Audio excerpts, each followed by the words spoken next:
Hi there, this is Sarah from Sarah's Hand Embroidery Tutorials. In this special video, I want to show you 6 different stitches that can be used for texturing. I will talk about them as I go along. First, let me show you the easiest of all, the padded cross stitch. This stitch is made by stitching a small cross and doubling it with another cross right on top of it. This gives it a padding that makes it a very good stitch for creating textures on fabric.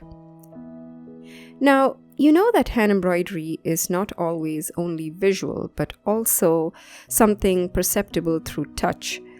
You can create various textures by using the right kind of hand embroidery stitch. For instance, the turkey rug knot can be great to create a velvety texture, or satin stitch is perfect for a smooth satin-like texture. So, what is the importance of texture? It creates a visual and sensory impact. It also gives the embroidery dimension and depth, making it look more realistic. Imagine you stitch a bug or a butterfly with just the outline stitch and one filled with a velvety texture. Which one will impact you more when it comes to the visuals? I can say that the one with the velvety texture will be more impactful. One such embroidery that is based on texture is needle painting. It uses the satin stitch with just one strand of thread in a very intricate way to create smooth fillings, and with the right play of colors, it can look as real as the object itself.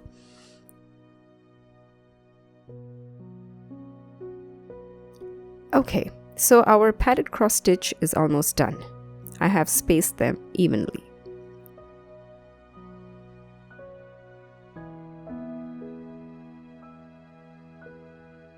Now before I talk more, let's move to the next stitch, which is the four-legged knot.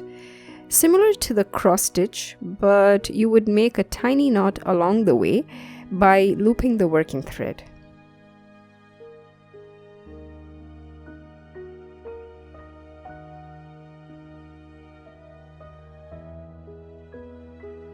Does it look like a minuscule turtle? The little knot adds to the texture and dimension. Continuing from what I was talking earlier, though there are many kinds of texturing stitches, and to be honest, any kind of embroidery stitch is textural in a way, but these are handpicked by me for a reason. Them being that, first, they are isolated stitches, so you can sprinkle them anywhere to take the shape of the area. So you can take it to the corners or make them follow curves or even place them in patterns. The second one is that most of them are bumpy, giving it a slight dimension. The third one is that you can make them as dense or sparse as you want. In fact, the sizes of the stitches themselves can be controlled in various manner, which is the fourth point.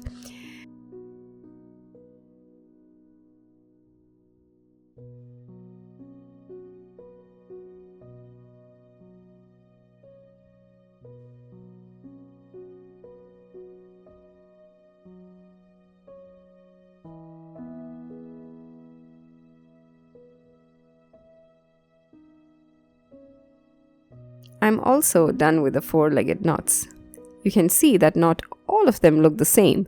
Some of them have long limbs, some have short ones, but this inconsistency is the beauty of it.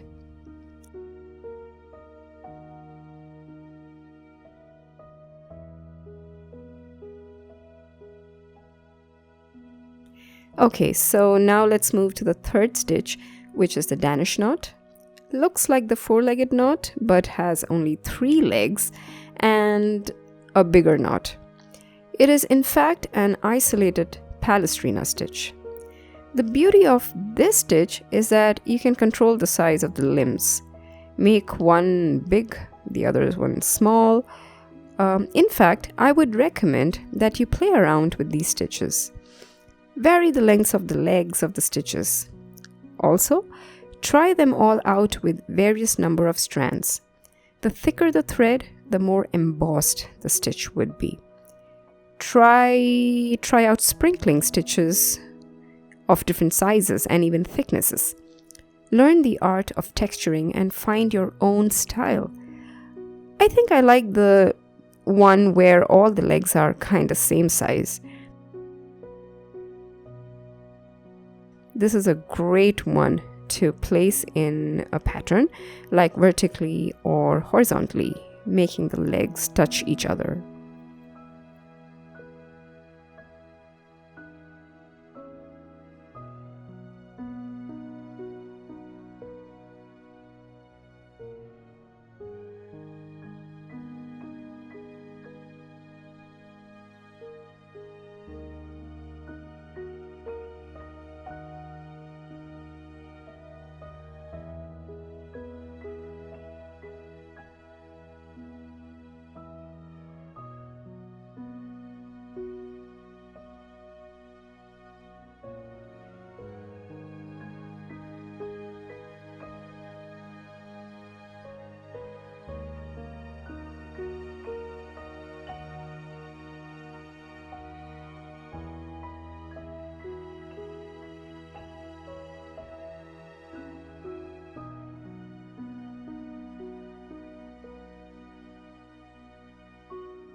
The darning stitch is the only flat stitch that I have added into this collection.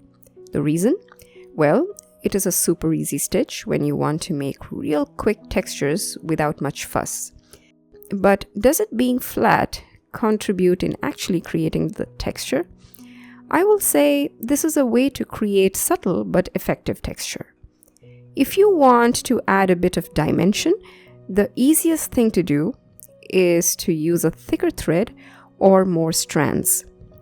Each stitch will then stand out, creating those disciplined lines that is pleasing to the eyes without seeming too busy. The trick is to create the rows in a brick-like fashion. You can vary the stitch lengths. The shorter the stitches with a thicker thread, the more prominent it will look, like little dots.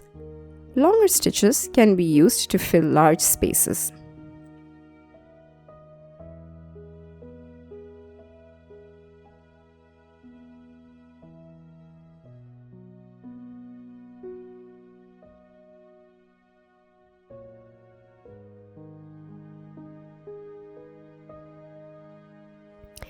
The oyster stitch is probably the more prominent of all the stitches.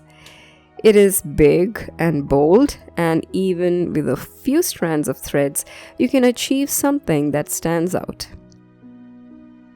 So, where do you want to apply texturing?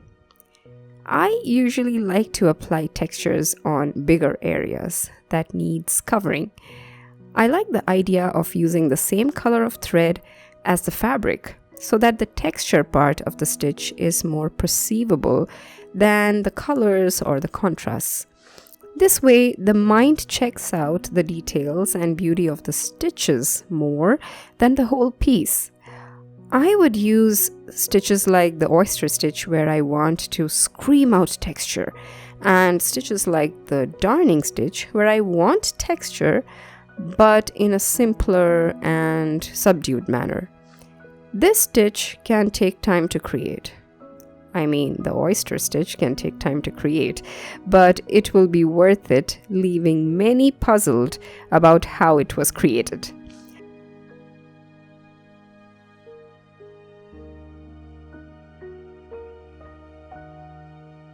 I still have a bit of space to fill.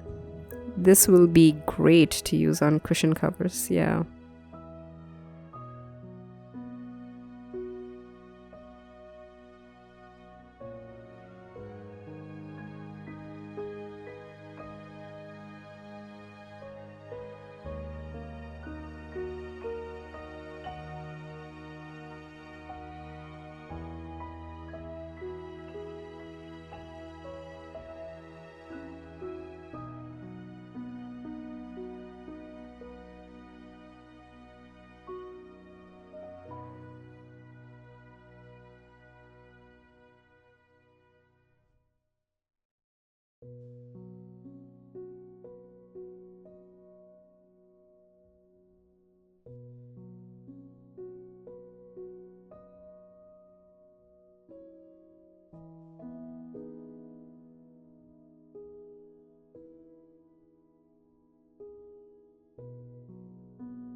A stitch similar to the oyster stitch, but not as loud, is the berry stitch.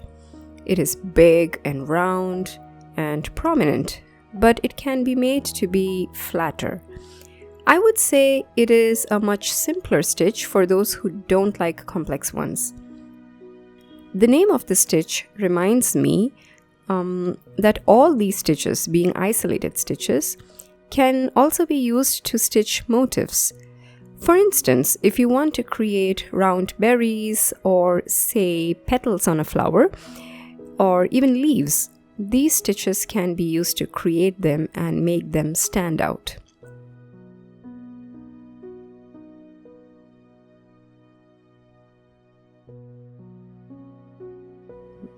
I don't want to miss out to say that the usual texturing stitches are the French knots or the colonial knots. But these lesser known and lesser used stitches are as great to create beautiful textures that is pleasing to the eyes and touch. Try them out on a few patterns and you might find your next favorite one. I'm going to speed up this one. Also, I encourage you to check out the description for useful links, particularly the one to our Patreon account and to our ebook store.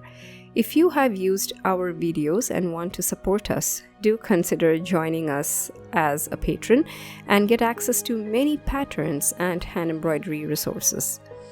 And if you're not the owner of at least one of our books, know that our ebook store has one for learners of every level.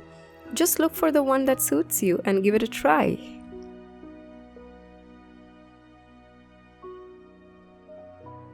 Okay, now you can check out all the stitches at one go.